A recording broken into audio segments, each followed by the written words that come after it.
Livro de 2 Reis, capítulos 5 e 6.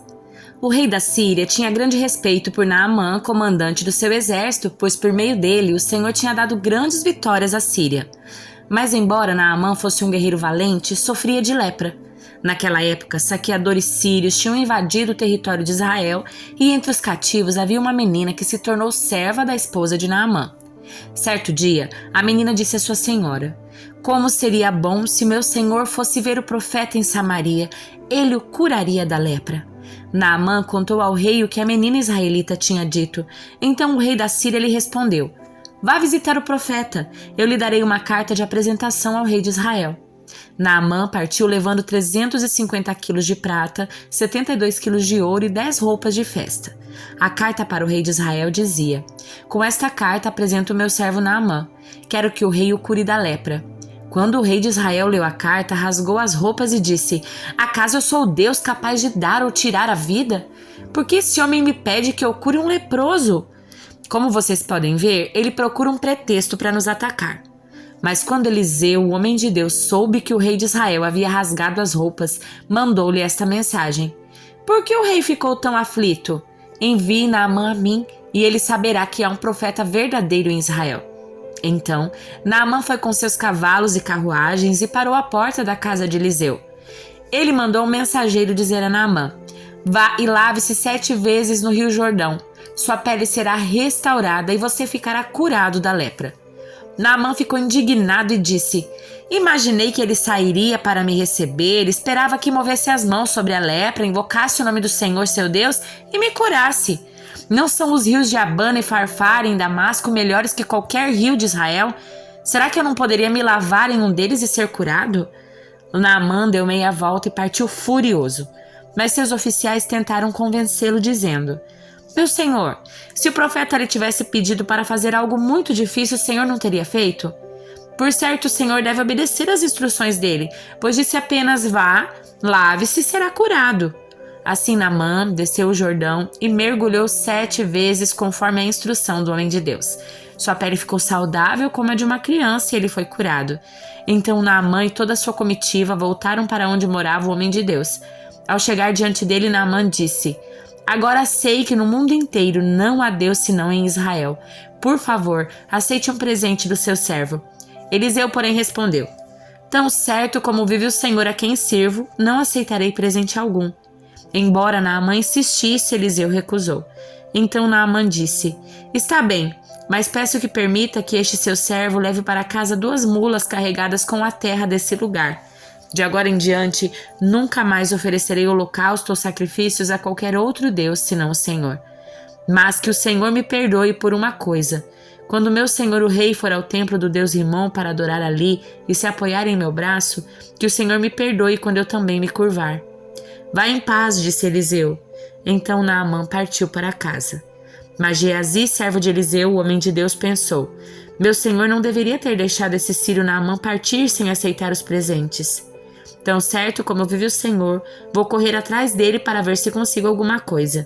E Geazi correu atrás de Naamã. Quando Naamã viu que Geazi corria atrás dele, desceu da sua carruagem e foi ao encontro dele. "Está tudo bem?" perguntou Naamã. "Sim, está tudo bem", respondeu Geazi. "Meu senhor me enviou para dizer que acabaram de chegar 2 jovens profetas da região montanhosa de Efraim. Meu senhor pediu 35 quilos de prata e 2 roupas de festa para eles." "Claro, leve 70 quilos de prata", insistiu Naamã. Ele lhe deu roupas de festa, colocou a prata em 2 sacolas e enviou 2 servos para carregarem os presentes para Geazi. Ao chegarem à colina, Geazi pegou as sacolas, enviou os servos de volta e escondeu os presentes dentro de casa.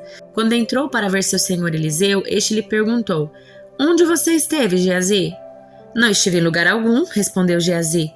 Mas Eliseu lhe disse: "Você não percebe que eu estava presente em espírito quando Naamã desceu da carruagem para encontrar-se com você? Esta definitivamente não era a ocasião de receber dinheiro e roupas, oliveiras e videiras, ovelha, gado e servos. Por isso você e seus descendentes sofrerão da lepra de Naamã para sempre." Quando Geazi saiu dali, seu corpo estava coberto de lepra, sua pele estava branca como a neve. Certo dia, os membros do grupo de profetas disseram a Eliseu: "Como vê, esse lugar onde nos reunimos é pequeno demais. Vamos descer ao rio Jordão, onde há muitos troncos, e construir ali um lugar para nos reunirmos." Está bem, disse Eliseu, podem ir. Venha conosco, sugeriu um deles. Eu irei, disse ele, e foi com eles. Quando chegaram ao Jordão, começaram a derrubar árvores. Enquanto um deles cortava um tronco, a parte de ferro do machado caiu no rio. Ai, meu senhor, gritou, o machado era emprestado. Onde caiu? Perguntou o homem de Deus. Quando mostraram o lugar para Eliseu, ele cortou um galho e jogou na água, e fez o ferro do machado flutuar. Pegue-o, disse Eliseu, e o homem estendeu a mão e pegou. Quando o rei da Síria estava em guerra contra Israel, consultava seus oficiais e dizia: posicionaremos nossas tropas em tal lugar. De imediato, o homem de Deus advertiu o rei de Israel: não se aproxime de tal lugar, pois os sírios planejam posicionar suas tropas ali. E o rei de Israel mandava um aviso para o lugar indicado pelo homem de Deus. Várias vezes ele advertiu o rei de que ficasse alerta naqueles lugares. Furioso com essa situação, o rei sírio reuniu seus oficiais e perguntou: qual de vocês anda informando o rei de Israel sobre meus planos? Ó meu senhor o rei, não somos nós, respondeu um dos oficiais. Eliseu, profeta de Israel, revela ao rei de Israel até as palavras que o Senhor diz em seus aposentos. O rei ordenou: vão e descubram onde ele está para que eu mande capturá-lo. Então lhe informaram: Eliseu está em Dotã. Assim, certa noite, o rei da Síria mandou um grande exército com muitos carros de guerra e cavalos para cercar a cidade. Na manhã seguinte, o servo do homem de Deus se levantou bem cedo. Ao sair, viu que havia soldados, cavalos e carros de guerra por toda parte. Ai, meu senhor, o que faremos agora? Exclamou o servo. Não tenha medo, disse Eliseu, pois do nosso lado há muito mais do que do lado deles. Então Eliseu orou: ó Senhor, abre os olhos dele para que veja. O Senhor abriu os olhos do servo e ele viu as colinas ao redor de Eliseu cheias de cavalos e carruagens de fogo. Quando os sírios avançaram na direção de Eliseu, ele orou: ó Senhor, faze que fiquem cegos. E o Senhor fez que ficassem cegos conforme Eliseu havia pedido. Então Eliseu saiu e lhes disse: vocês tomaram o caminho errado. Esta não é a cidade certa. Sigam-me e eu os levarei até o homem que procuram. Então ele os guiou à cidade de Samaria. Assim que entraram em Samaria, Eliseu orou: ó Senhor, agora abre os olhos dele para que vejam. O Senhor abriu os olhos deles e descobriram que estavam no meio de Samaria. Quando o rei de Israel os viu, perguntou a Eliseu: devo matá-los, meu senhor? Devo matá-los? Claro que não, respondeu Eliseu. Eles não são prisioneiros que você capturou na batalha. Dê-lhes comida e bebida e mande-os de volta para casa para o senhor deles. Então o rei lhes ofereceu um grande banquete e os mandou de volta para casa para o senhor deles. Depois disso, os invasores sírios não invadiram mais a terra de Israel. Algum tempo depois, porém, Ben-Hadad, rei da Síria, reuniu todo o seu exército e cercou Samaria. Como resultado, houve grande fome na cidade. O cerco durou tanto tempo que uma cabeça de jumento era vendida por 960 gramas de prata e 1/3 de litro de esterco de pombo por 60 gramas de prata. Um dia, quando o rei de Israel caminhava pelos muros da cidade, uma mulher gritou para ele: ó meu senhor o rei, por favor, ajude-me. Ele respondeu: se o Senhor não a ajudar, o que eu poderei fazer? Não tenho alimento na eira, não tenho vinho na prensa de uvas. Mas depois o rei perguntou: qual é o problema? Ela respondeu: esta mulher me disse: vamos comer o seu filho hoje e amanhã comeremos o meu. Então cozinhamos meu filho e o comemos. No dia seguinte eu disse a ela: mate seu filho para que o comamos, mas ela o havia escondido. Quando o rei ouviu isso, rasgou as roupas. Enquanto ele caminhava pelos muros, o povo viu que por baixo do manto ele usava pano de saco junto à pele. Então o rei jurou: que Deus me castigue severamente se eu não separar a cabeça de Eliseu de seus ombros ainda hoje.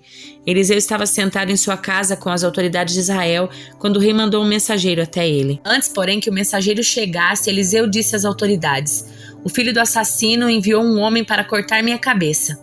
Quando o mensageiro chegar, fechem a porta e não o deixem entrar. Logo ouviremos os passos do seu senhor atrás dele. Enquanto Eliseu ainda falava, o mensageiro chegou e comunicou a mensagem do rei. Toda essa desgraça vem do Senhor. Por que devo continuar a esperar no Senhor? Salmo de número 81. Cantem louvores a Deus, a nossa força. Aclamem ao Deus de Jacó. Cantem, façam soar o tamborim, a doce lira e a harpa.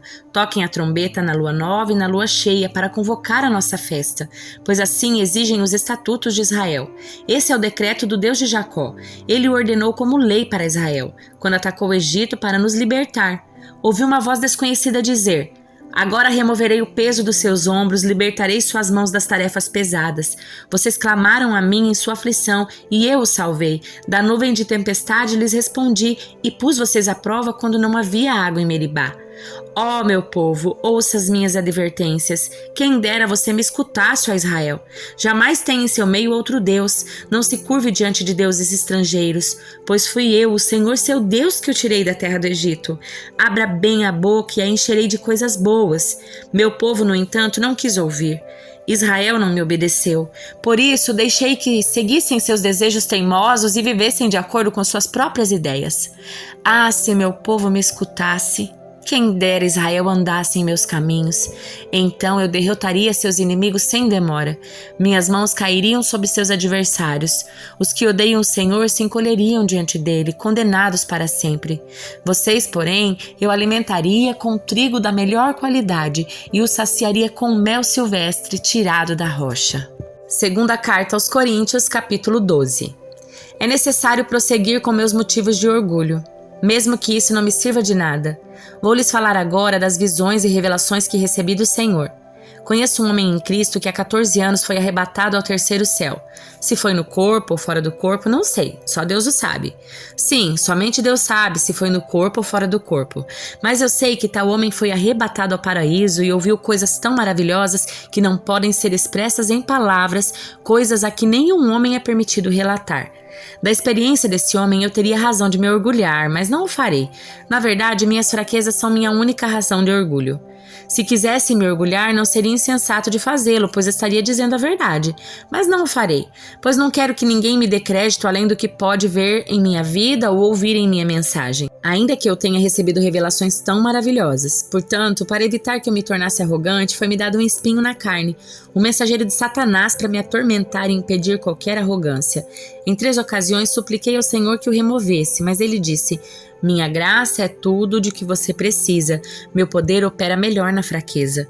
Portanto, agora fico feliz de me orgulhar de minhas fraquezas para que o poder de Deus opere por meu intermédio. Por isso aceito com prazer fraquezas, insultos, privações, perseguições, aflições que sofro por Cristo. Pois quando eu sou fraco, então é que eu sou forte. Vocês me obrigaram a agir como insensato. Vocês é que deveriam me elogiar, pois embora eu nada seja, não sou inferior a esses superapóstolos. Quando estive com você, certamente dei provas de que sou apóstolo, pois com grande paciência realizei sinais, maravilhas e milagres entre vocês. A única coisa que não fiz e que faço nas outras igrejas foi me tornar um peso para vocês. Perdoe-me por essa injustiça. Agora irei visitá-los pela 3ª vez e não serei um peso para vocês. Não quero seus bens, quero vocês. Afinal, os filhos não ajuntam riquezas para os pais, ao contrário, são os pais que ajuntam riquezas para os filhos. Por vocês, de boa vontade, me desgastarei e gastarei tudo o que tenho, embora pareça que, quanto mais eu os ame, menos vocês me amam. Talvez reconheçam que não fui um peso para vocês, mas pensem que, mesmo assim, fui astuta e usei de artimanhas para tirar proveito de vocês. Mas como? Alguns dos homens que lhes enviei se aproveitou de vocês? Quando insisti com Tito para que fosse visitá-los e enviei com ele outro irmão, por acaso Tito os explorou? Não temos nós o mesmo espírito e andamos nos passos um do outro, agindo do mesmo modo? Talvez vocês pensem que estamos apresentando desculpas. Não é verdade. Dizemos tais coisas como servos de Cristo, tendo Deus como testemunha. Tudo o que fazemos, amados, é para fortalecê-los, pois temo que ao visitá-los não goste daquilo que encontrarei e vocês não gostem de minha reação. Temo que encontre brigas, inveja, ira, egoísmo, calúnia, intrigas, arrogância e desordem. Sim, temo que ao visitá-los outra vez, Deus me humilhe diante de vocês e eu venha me entristecer, porque muitos de vocês não abandonaram os pecados que cometiam no passado e não se arrependeram da sua impureza, sua imoralidade sexual e seu anseio por prazeres sensuais.